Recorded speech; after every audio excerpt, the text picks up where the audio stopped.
মাংসের স্বাদে সয়াবিনের কারি। নমস্কার, আমি সুস্মিতা। নতুন সাথে ভিডিও নিয়ে আবারও চলে আসলাম। আজকে যেটা বানাবো মনে হবে আপনি মাংস খাচ্ছেন, কিন্তু মাংস না। দেখুন কতটা বড় বড় সয়াবিন। এই বড় সয়াবিনগুলো খেতে কিন্তু মাংসের মতন লাগে, আর সয়াবিন খেতে আমরা সবাই ভালোবাসি। দেখুন এই সয়াবিন তরকারিটা আমি কীভাবে মাংসের মতন করে রান্না করি। প্রথমে সয়াবিনটা ভালো করে সিদ্ধ করে নেব। কড়াইতে জল বসিয়ে দিয়েছি, জলটা ভালো করে গরম হয়ে গেছে। বেশ কিছুটা নুন দিচ্ছি, নুনটা একটু বেশি করে দেবো, সয়াবিনের মধ্যে ভালোভাবে নুনটা ঢুকে যাবে। একে একে সয়াবিনগুলো দিয়ে দেবো। সেদ্ধ করার পর কিন্তু সয়াবিনগুলো ডবল হয়ে যাবে ফুলে। সয়াবিনটা সিদ্ধ হতে থাক, ততক্ষণ আমি মশলাটা পেস্ট করে নেব। আমি এখানে 10 থেকে 12 কোয়া রসুন নিয়েছি, দিয়ে দিচ্ছি।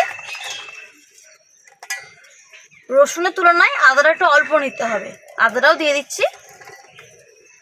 3খানা বড় বড় পেঁয়াজ কেটে রেখে দিয়েছি, অর্ধেকটা কুচিয়ে রেখেছি আর অর্ধেকটা পেস্ট করে নেব। আদা রসুনের সঙ্গে দিয়ে দিচ্ছি। গ্রেভিটা একটু বেশি হওয়ার জন্য টমেটোটা আমি পেস্ট করে নেব। একটা বড় সাইজের টমেটো নিয়েছি, দিয়ে দিচ্ছি। 4টে কাঁচা লঙ্কা নিয়েছি, দিয়ে দিলাম। ভালো করে মিক্সিতে মিহি করে পেস্ট করে নেব। সয়াবিনগুলো আমি 3 থেকে 4 মিনিট ভালো করে ফুটিয়ে নিয়েছি। দেখুন ফুলে কিন্তু ডাবল হয়ে গেছে। এবার সয়াবিনগুলো আমি নামিয়ে নেব। ভালোভাবে সিদ্ধ করে নিতে হবে। একটা চুপড়িতে নামিয়ে নিচ্ছি।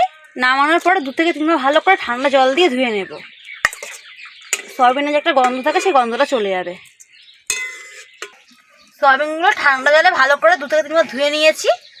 ভালো করে নিংড়িয়ে নেব, যেন একটু জল না থাকে। ঠিক একই রকমভাবে সব সয়াবিনগুলো চেপে চেপে নিংড়িয়ে নিতে হবে। কড়া ভালো করে গরম করে নিয়েছি, সাদা তেল দিয়ে দেবো। তেলটা ভালো করে গরম করে নিয়েছি। আমি এখানে 2খানা আলু ডুমো ডুমো করে কেটে রেখে দিয়েছি, ভেজে নেব প্রথমে।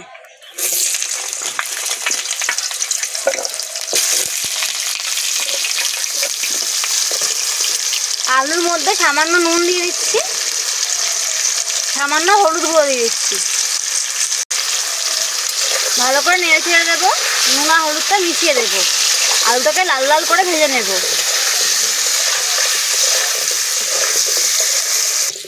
আলুগুলো ভালো করে ভেজে নিয়েছি, এবার তুলে নেব। প্রথমে আলুগুলো ভেজে নেব সয়াবিন তরকারির সময়, তাহলে কী হবে, তেলটা থাকবে, ওই তেলেই সয়াবিন ভাজা হয়ে যাবে। আর প্রথমে সয়াবিন ভাজলে সব তেলটাই সয়াবিনে টেনে নেবে।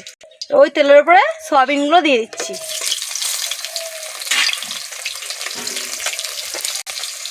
সামান্য নুন দিয়ে দেবো,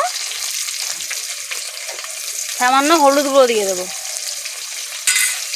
নেড়ে চেড়ে ভালো করে লাল লাল করে ভেজে নেব।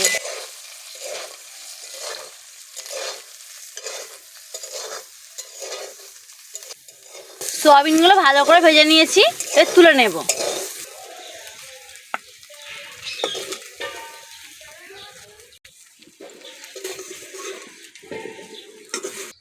এবার সয়াবিনের তরকারিটা আমি করে নেব। তরকারিটা করার জন্য সর্ষের তেল দিচ্ছি কড়াইতে। তেলটা ভালো করে গরম হয়ে গেছে, ফোড়ন দিয়ে দেব। একটা তেজপাতা দিয়ে দিচ্ছি, 2টো এলাচ, 2টো লবঙ্গ আর 2 দারচিনি, 2টো শুকনো লঙ্কা ফোড়ন দিয়ে দিলাম। ফোড়নটাকে 30 সেকেন্ড মতন ভেজে নেব। ফোড়নটা ভাজা হয়ে গেছে, কুচি রাখা পেঁয়াজটা দিয়ে দিচ্ছি। পেঁয়াজটাকে ভালো করে ভেজে নেব।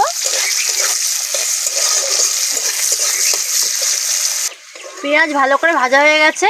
যে পেস্টটা করে রেখেছিলাম, ওই পেস্টটা এবার দিয়ে দেবো। পেস্টটা দিয়ে দিচ্ছি।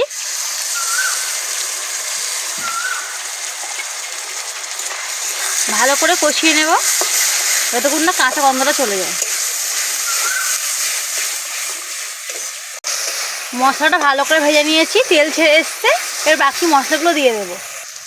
1 চামচ লঙ্কা গুঁড়ো নিয়েছি, দিয়ে দিচ্ছি। কাঁচা লঙ্কা দেওয়া আছে, তাই লঙ্কা গুঁড়োটা বুঝে শুনে দিতে হবে। রঙের জন্য হলুদ গুঁড়ো দিচ্ছি 1/2 চামচ। স্বাদ মতন নুন দিয়ে দিচ্ছি। নুনটা একটু বুঝে দেবেন, যেহেতু আলু ভাজা সয়াবিনে নুন দেওয়া আছে। ধনে বা জিরে গুঁড়ো আমি ব্যবহার করব না, শুধু লঙ্কা গুঁড়ো আর হলুদ গুঁড়ো দেবো।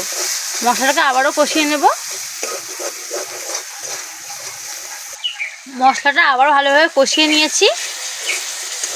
কালারটা দেখুন কতটা সুন্দর হয়েছে। ভেজে রাখা আলু আর সয়াবিনটা দিয়ে দিচ্ছি। আলু আর সয়াবিনটা ভালো করে মশলার সঙ্গে কষিয়ে নেব। এই সয়াবিনের তরকারি লাস্টটা মশলা দেবো, ওই মশলার কারণেই কিন্তু খেতে মাংসের মতন হবে।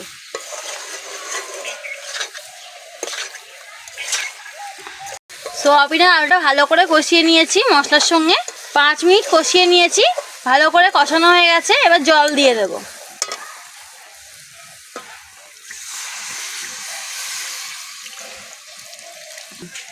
জলটা একটু বেশি করে দিতে হবে, আলুটা সিদ্ধ হবে আর সয়াবিনে অনেকটা কিন্তু জল টেনে নেবে। ঢাকা দিয়ে আরও 5 মিনিট ফুটিয়ে নেব তরকারিটাকে। ঢাকা খুলে দেখে নেব।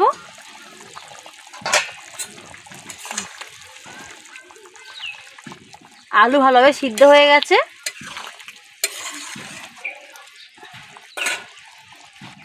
এক চামচ চিকেন কারি মশলা নিয়েছি, দিয়ে দেবো।